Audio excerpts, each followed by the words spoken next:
అంటే కష్టపడింది ఏమీ రావట్లేదు కదా. ఇదిగో ఈ ప్రకృతిలో ఉన్నదంతా ఎలా వచ్చిందంటే దేవుడు కష్టపడలేదా చెప్పండి? ఇంట్లో ఇళ్ళ కష్టాన్ని గుర్తిస్తున్నావు, రైతు కష్టాన్ని గుర్తిస్తున్నావు.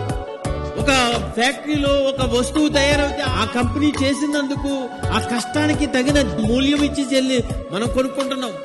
అందరి కష్టం గుర్తించిన మనిషి దేవుని కష్టాన్ని గుర్తించడం చెప్పండి. 7 దినాలు ఆయన 6 దినాలు కష్టపడి పనిచేసి 7వ రోజు విశ్రమించవలసి వచ్చింది. అంటే ఈ రోజు మనం అనుభవిస్తున్నవన్నీ లెక్కలేనన్ని మహాకార్యాలు ఆయన ప్రకృతిలో చేశాడు. నువ్వు తినటానికి, త్రాగటానికి, నువ్వు అనుభవించటానికి, చక్కగా సుఖంగా ఈ భూమి మీద ఉండటానికి, నీకు కావలసిన ఏర్పాట్లన్నీ చేయటానికి ఆయన ఎంత కష్టపడి ఉంటాడో. ఎప్పుడైనా దేవుని కష్టాన్ని ఆలోచించారా?